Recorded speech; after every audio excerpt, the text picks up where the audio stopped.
DD।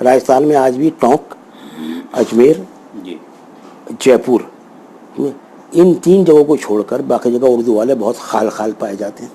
خیر میں وہاں گیا، میں نے 1 سال وہاں پہ پروگرام پروڈیوس کیے آکاشوانی جے پور میں، وہیں رہا میں. بہت پروگرام اسٹیبلش ہو گیا. جب پروگرام اچھا اسٹیبلش ہو گیا تو مجھے انہوں نے منسٹری نے کہا کہ ہمیں آپ جیسے آدمی کی دوردرشن میں ضرورت ہے. دوردرشن میں کام کرنے کے لیے ایک خاص طرح کی ٹریننگ چاہیے ہوتی ہے. آپ دوردرشن میں ایسے نہیں کر سکتے کہ آپ پروگرام اس لیے بن گئے تو آپ جا کے پروگرام پروڈیوس کر لیں گے. تو اس کے لیے آپ کو ٹریننگ دینی ہوتی ہے. تو مجھے انہوں نے آکاشوانی سے دوردرشن، دلی دوردرشن میں انہوں نے میرا بھیج دیا. اب اس کو پروگرام سپورٹ کرنے کے لیے ٹریننگ چاہیے، تو انہوں نے مجھے پونا فلم انسٹیٹیوٹ بھیج دیا. پونا فلم انسٹیٹیوٹ میں میری ڈائریکشن کی ٹریننگ ہوئی. میں نے وہاں پہ ڈائریکشن اور پروڈکشن کی، ٹی وی پروگرام کی باقاعدہ ٹریننگ حاصل کی، اور جتنی وہاں پر یعنی ایکسرسائز ہوتی ہیں وہ سب کی، ٹیکنیکل بھی اور رائٹنگ بھی وغیرہ وغیرہ. بس اس میں ایک چیز میں نے لحاظ کیا، مجھے وہ بعد میں ایک چیز میرے بہت کام آئی. میں نے وہاں یہ کیا کہ جو کچھ میرے ایکسرسائز تھیں ان کو میں نے کبھی بھی اردو سے ہٹ کے نہیں کیا. اس کی 2 وجہ تھی. ایک تو مجھے لگتا تھا کہ جو چیز میں بہت اچھی طرح کر سکتا ہوں وہ اردو ہے. دوسری بات تھی، مجھے لگتا تھا کہ ابھی تک اس میں کام نہیں ہوا. مثلا جس کو آپ فلم انسٹیٹیوٹ کہتے ہیں، وہ فلم انسٹیٹیوٹ جو اصل میں پرانا پربھات اسٹوڈیو ہے. پہلے پربھات اسٹوڈیو اس میں گردت کی ساری فلمیں وہیں بنی. ابھی تک اسٹوڈیو ویسا ہی ہے، لائٹ بھی ایسی رکھی ہوئی ہیں، کیمرے بھی ایسے رکھے ہوئے ہیں. وہ پربھات اسٹوڈیو میں اب فلم انسٹیٹیوٹ ہے، وہ اصل میں film and television institute ہے، اور وہ ٹیلی ویژن والوں کا ہی ہے. تو وہاں چلے گئے. وہاں پہ جو ایکسرسائز فلمیں تھیں اس میں لاسٹ فلم بنانی ہوتی ہے، ایکسرسائز فلم لاسٹ فلم بڑی پرسٹیجیس ہوتی ہے. تو اس میں کیا ہوتا ہے، تو استاد بتا لیتے ہیں، جیسے ہمارے پی ایچ ڈی بتاتے ہیں بیٹا اس پہ پی ایچ ڈی کر لو. تو یہ تو استاد بتا لیتے ہیں کہ بھائی اس پہ کر لیجیے، بنا لیجیے، یا خود شاگرد جو ہے وہ سجیسٹ کرتا ہے کہ صاحب میں اس پہ بناؤں. تو مجھے میرے استاد نے مجھے سجیسٹ کیا کہ آپ جہاں پربھات اسٹوڈیو میں ایک مشاعرہ کر لیجیے. یہاں کبھی تاریخ میں مشاعرہ نہیں ہوا، بمبئی پاس ہے، یہاں سے سب بڑے شاعروں کو بلا لیں گے. اب پونا میں بہت اردو والے ہیں. تو مجھے ان کے فرمانے سے ایسا لگا، میں ان کا نام نہیں بتاؤں گا، بہت بڑے آدمی ہیں وہ، اور یعنی اب کیا بتاؤں میں، اب ان کا انتقال ہو گیا، اب خیال لگتا. گریش کرناڈ اس وقت ڈائریکٹر تھے.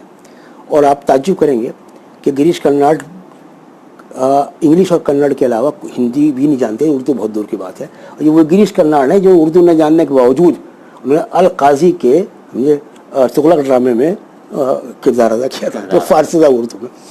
تو میں نے کہا صاحب میں تو ڈاکومنٹری بناؤں گا، میں شاعر نہیں کروں گا. میں نے بنائیے.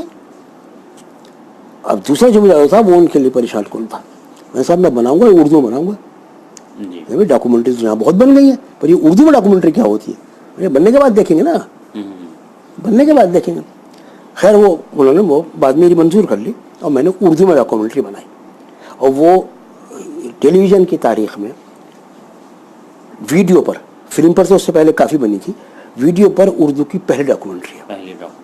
میں نے آغا خاں محل کے نام سے ایک ڈاکومنٹری بنائی. آغا خاں محل ایک جگہ کا نام ہے پونا میں، جو پرنس آغا خاں محل کریم کا محل ہے.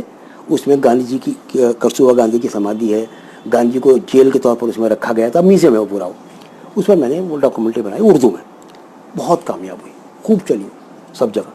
اس کا سارک میں چلی، اس کے 7 ملکوں میں اس کا ٹرانسلیشن ہوا. اپنے آفس واپس آ گئے تو آنے کے بعد ظاہر ٹریننگ اس لیے دی گئی تھی کہ آپ پروگرام کریں گے. تو میرے جوائن کرنے سے بہت پہلے سے، چند سال پہلے سے ایک پروگرام ہوا کرتا تھا بزم کے نام سے. وہ ویکلی پروگرام تھا اردو کا.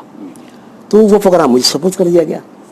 اب جب میں نے اس پروگرام میرے ہاتھ میں آیا اور میں پچھلے پروگرام دیکھے تو مجھے اندازہ ہوا کہ اس کا صرف اردو، یہ کہہ رہے ہیں اردو پروگرام ہے، یہ فائل پر اردو پروگرام ہے، اسکرین پر یہ اردو پروگرام نہیں ہے. تو میں نے بہت ہی محنت کر کے، اور بہت اس زمانے کے جو بڑے اسکالرس تھے ان کے ساتھ مل کر، جیسے پروفیسر گوبیچند نارنگ، ڈاکٹر محمد حسن، پروفیسر قمر رئیس، اس طرح کے سب بڑے لوگوں کے ساتھ مل کر ایک پلاننگ کی. اور میں نے پروگرام کا رخ جو ہے اس کو تھوڑا سا موڑ کے ادب کی طرف کو کر دیا. کیونکہ میں نے یہ محسوس کیا کہ زبان جو ہے وہ ہماری زبان جو ہے وہ ادب میں پیوستہ ہے. تو بزم پروگرام اردو کا شروع کیا اور وہ آخری یعنی میرے ریٹائرمنٹ تک میں وہ کام بزم پروگرام کرتا رہا. وہ ویکلی پروگرام تھا. آہستہ آہستہ چند سال میں اس پروگرام کا معیار یہ ہو گیا کہ ایک تو وہ پروگرام اسپانسر ہو گیا, بہت ایڈ آنے لگے, بہت مقبول ہو گیا. ٹائم بھی اس کے اس وقت بڑے مناسب تھے. رات کو 8 بجے سے 8:28 تک آتا تھا اور 8:30 پر نیوز آتی تھی. تو بہت ویونگ تھی اس کی. اور ایک ہی پروگرام تھا پورے ہندوستان میں. بھائی ایک ہی چینل تھا دوردرشن, اسی کا ایک پروگرام تھا اردو کا بزم. اس میں ایک ہی آدمی کام کرتا تھا, انجم عثمانی. تو ہر اردو والے کو اسی جگہ آنا تھا گھوم پھر کے. تو دنیا سے کہیں سے آدمی آئے اردو کا, اس کو وہاں آنا ہے. تو اس کا رزلٹ یہ ہوا کہ اردو کا ہر بڑا آدمی یعنی فراق و فیض سے لے کر اور اب تک کوئی نہیں ایسا ہے شاعر و ادیب یا تہذیب سے وابستہ آدمی جو بزم میں نہ آیا. تو میں نے وہ تقریباً سمجھیے 30-35 سال پروگرام میں نے وہ کیا لگاتار. اچھا انجم عثمانی صاحب یہ بتائیے کہ آپ دوردرشن سے وابستہ ہوتے ہوئے بھی آپ نے جو اردو میں گراں قدر خدمات انجام دی ہیں, آپ کے اور ایسے کچھ معاصرین تھے جو اس سے وابستہ ہوتے ہوئے بھی اردو کی نہیں اصل میں ہوتا یہ معاصرین تو جب ہوتے اردو میں جب وہاں اردو کا کوئی اور پروگرام ہوتا جی بھائی ایک پروگرام ہے اس کو ایک آدمی کو ڈائریکٹ کرنا تو ایک ہی آدمی چاہیے. تو اردو کے وہاں بہت کم لوگ تھے کیونکہ پروگرام اردو کا اور تھا ہی نہیں. جی ہاں اردو جاننے والے ضرور ہوں گے, مثلا وہی انجینئرنگ میں ہوں گے, دوسرے ہوں گے, جب تک اردو نیوز بھی شروع نہیں ہوئی تھی. تو اس لیے اردو والوں کا معاصرین کا سوال نہیں. ریڈیو میں تو اسٹیبلش تھی, وہی اردو سروس تھی پوری جب بھی تھی. تو ریڈیو میں تو اردو پوری طرح اسٹیبلش تھی. لیکن ٹیلی ویژن میں اردو کے نام پر صرف 2 چیزیں ہوتی تھی. ایک بزم پروگرام ویکلی آدھے گھنٹے کا, اور ایک مہینے میں ایک بار مشاعرہ. یہ جب میں گئے ہوتا تھا, وہ مشاعرے کو بڑھا کے میں نے ہفتہ واری کر دیا.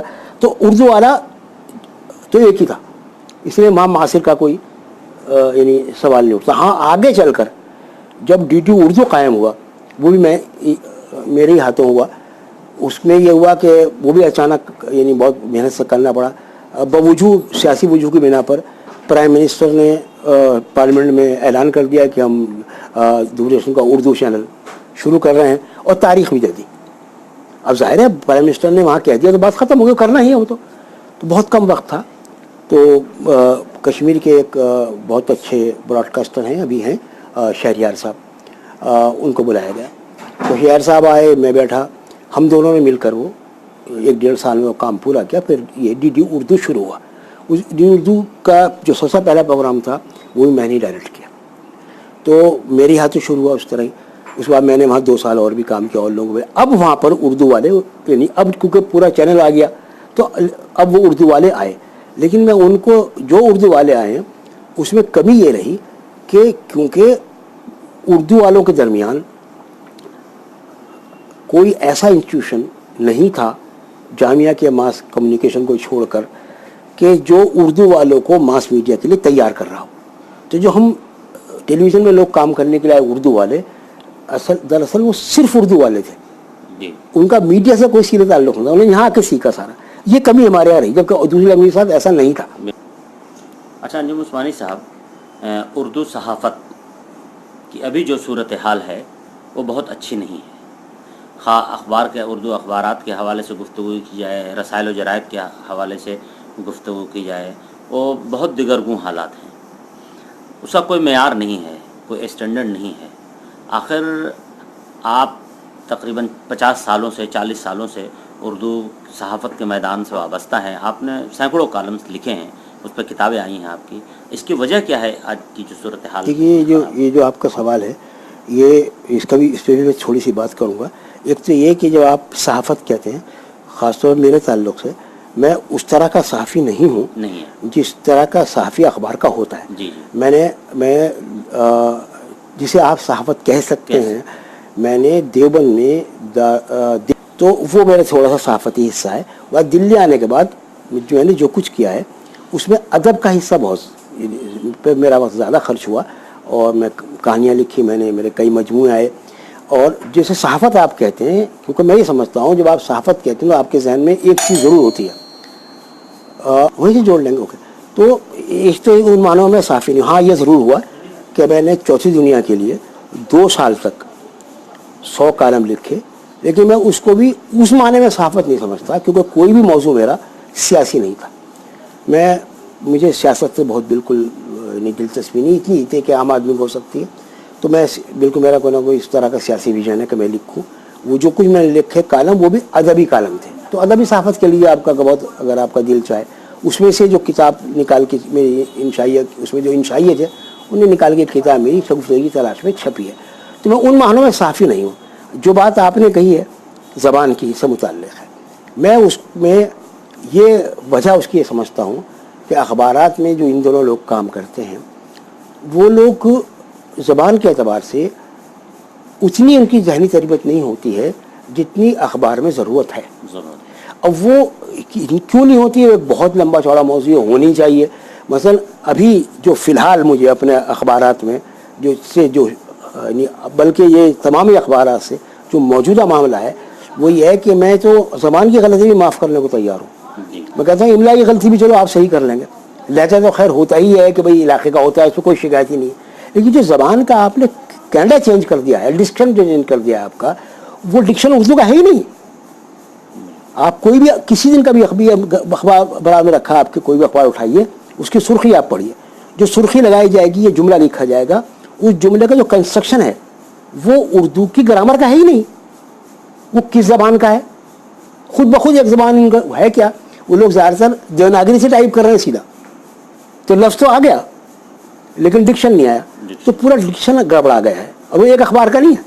اور تعجب کی بات ہے کہ اس وقت جو اردو کے بڑے اخبارات ہیں ان میں ایک اخبار تو ایسا ہے کہ اس کا جو ایڈیٹر ہے وہ اتنا اچھا اردو والا ہے کہ اس سے غلطی کا امکان نہیں ہو سکتا. وہ اتنے اچھے اردو کے خاندان سے ہے، خود اردو کا اتنا بڑا ادیب ہے اور اتنی اچھی زبان لکھتا ہے وہ کہ پڑھنے کو دل چاہتا ہے. اسی اخبار میں دوسری چیزیں جو ہیں وہ گڑبڑ ہیں. وجہ اس کی جو وہاں لوگ کام کر رہے ہیں ان کا اردو کی وہ تربیت مضبوط نہیں ہے. اس میں جو اس کا حل ہے وہ صرف ایک ہی حل ہے. لیکن لوگ آتے ہیں یونیورسٹیز سے، لوگ آتے ہیں مدرسوں سے، اردو سماج سے لوگ آتے ہیں نا، تو جہاں سے لوگ آتے ہیں اگر آپ وہاں ان کو مضبوط نہیں کریں گے تو جہاں بھی جائیں گے کمزوری لے کے جائیں گے. میرے ساتھ یہ اچھا ہوئی تھی جب میں ٹیلی ویژن میں گیا یا میں نے لکھنا شروع کیا کہ میں جہاں سے آیا تھا وہاں از خود زبان کا معاملہ اتنا مضبوط ہوتا ہے کہ بہت زیادہ محنت نہیں کرنی پڑتی. جب میں آیا تو میں ایک مضبوط زبان لے کر ہی آیا تھا. اچھا انجم عثمانی صاحب، آپ کی بہت ساری کتابیں منظر عام پہ آ چکی ہیں، تو کن کن موضوعات پہ ہیں اور کون کون سی کتابیں ہیں؟ دیکھیے صرف 3 چیزیں ہیں. 4 تو افسانوں کے مجموعے ہیں. جی.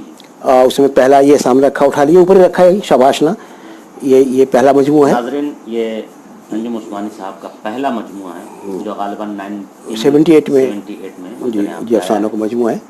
یہ افسانوی مجموعہ ہے جی. اور یہ تیسرا مجموعہ ہے. دوسرا اس وقت میرے پاس ہے نہیں. ٹھہرے ہوئے لوگ. جی ہاں، یہ تیسرا مجموعہ ہے. دوسرا جو ہے سفر در سفر تھا جو اس وقت کاپی نہیں ہے میرے پاس. اور یہ کچھ ہو گیا. یہ افسانوں کا مجموعہ ہے میرا آخری، یہ 1912 میں آیا تھا. اور یہ ایک انشائیوں کا مجموعہ ہے، انشائیوں کا مجموعہ شگفتگی کی تلاش میں. جی. اور وہیں پہ ایک ایسی کتاب ہے جو ہندوستان کی اور بلکہ ہندوستان سے باہر بھی یونیورسٹیز میں، کالجز میں یا ٹیلی ویژن نشریات سے کام کرنے والے جو لڑکے ایڈوانس ڈپلوما ماس میڈیا وغیرہ کرتے ہیں ان کے لیے بیحد اہم موضوع، بلکہ یہ میڈیا پہ لکھی گئی پہلی کتاب ہے جس کا کریڈٹ انجم عثمانی صاحب کو جاتا ہے. ٹیلی ویژن نشریات یہ اہم کتاب ہے جسے مکتبہ جامعہ نے شائع کیا ہے اور جس کا یہ نیا ایڈیشن ہے. اور یہ وہ کتابیں ہیں ناظرین جو بڑے بڑے ادبا نے، اہم لوگوں نے، جن کے بڑے بڑے نام ہیں جیسے جوگندر پال اور پروفیسر صادق حسین وغیرہ نے کتابیں مرتب کی ہیں جس میں انجم عثمانی صاحب کے مضامین ہیں جو انجم عثمانی صاحب سے تعلق رکھتی ہیں. اور انگلش کی کئی کتابیں ہیں جو لوگوں نے ٹرانسلیشن کی ہیں. یہ رخشندہ جلیل صاحبہ معروف ادیبہ ہیں، انہوں نے یہ ٹرانسلیشن کیا ہے.